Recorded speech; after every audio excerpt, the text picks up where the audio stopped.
Hi, I'm Professor Bloom, and today I'm going to be addressing some subjects related to content and activities interaction within an online classroom.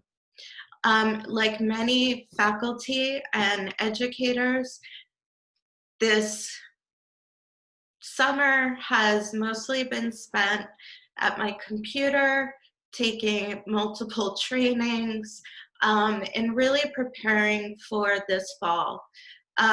While everybody likes to discuss that we're going to have students in the classroom and other students online, I think that it's really best at this point to recognize and accept that we are in a situation, and more than likely at this point, education will be changing. Okay. I really feel that this is one of those things that you can't really avoid it. So you need to go ahead and really make it so that students can have the best learning experience within a virtual classroom. So as I mentioned, I have been going over training this summer.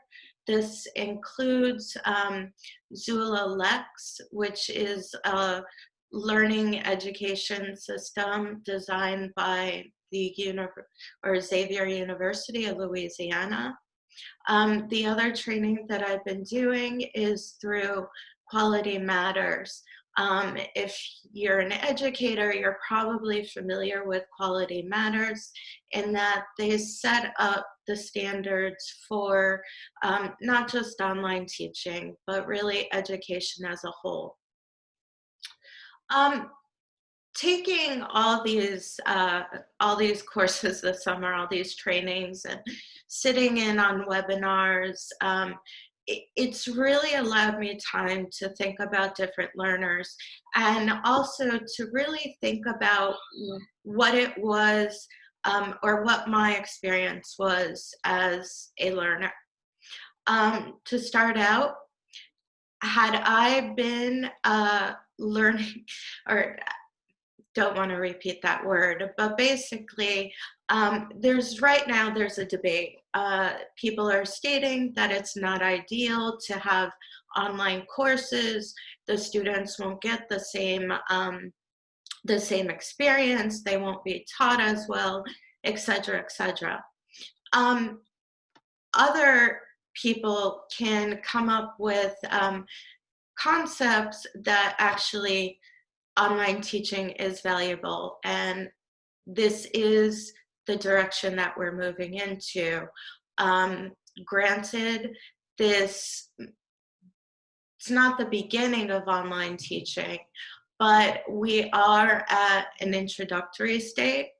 However, if you could think about not even 3 years, maybe 1 year, 2 year, maybe 3 years. If you think about the next few years moving forward, this will be predominantly the type of learning that people will experience.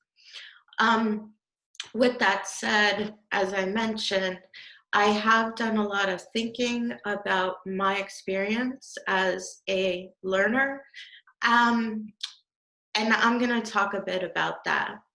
Okay. So I noticed throughout the training, I had this ability where I just wanted to read. I wanted to move forward. I would be in modules, and in some modules there are videos, some modules there are reading, some modules there were an incorporation of book. I happen to be the type of learner. I was not ideal in school. I found myself bored a lot.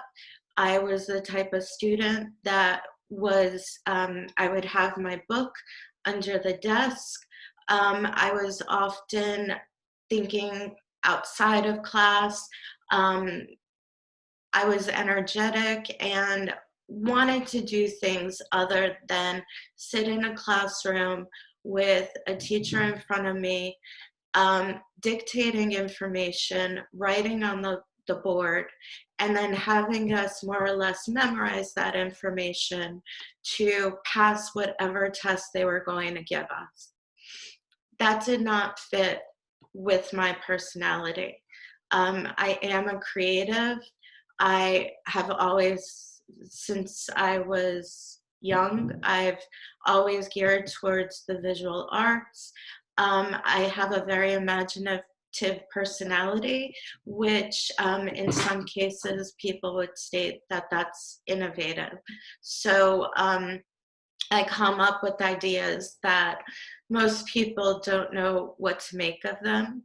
Um, I'm a nonlinear person, so it's difficult for me to sit down and accept a type of lesson that goes in a systematic line.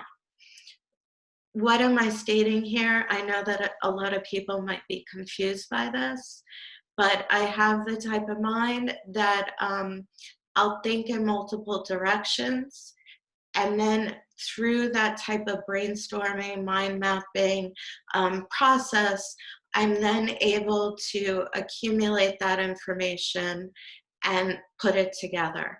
So for instance, going back to these trainings that I went through this summer, I found myself, skipping modules, moving ahead. If I have to do an assignment, I go back to another module. I then reflect moving forward. So I'm kind of going through the class and I'm obtaining all the information, but I'm moving in multiple directions at once. I can assure you that I am not the only learner like that. There's a lot of us out there.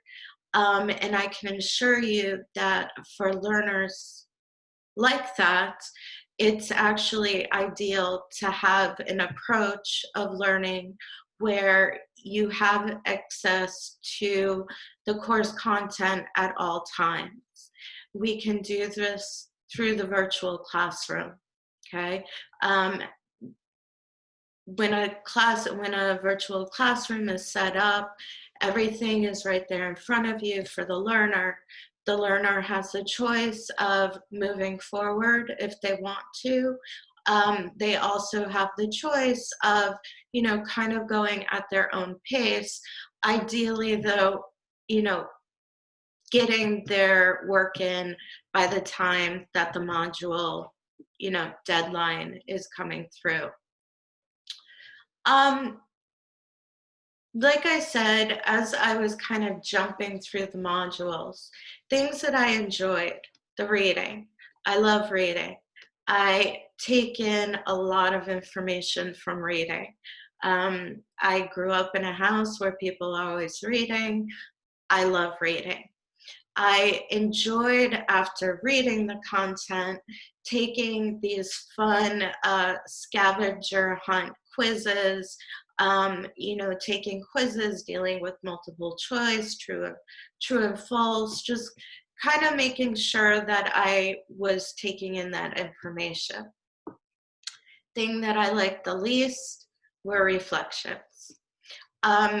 Why? Right now, as I talk to you, I'm actually doing a reflection. But why do I not like reflections? I don't want to have to stop in my learning process and then before moving forward. I'm very eager to take in the information without having to stop at certain locations, whether it's for a reflection or it's for a test that is going to, take me about an hour or two.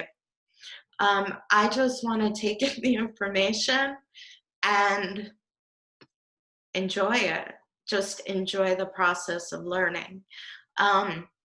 So, like I mentioned, my interest in the courses was taking in the information and then doing these fun kind of quizzing tests in order that I know that I'm you know, taking in the information and then moving forward. My goal in these trainings was to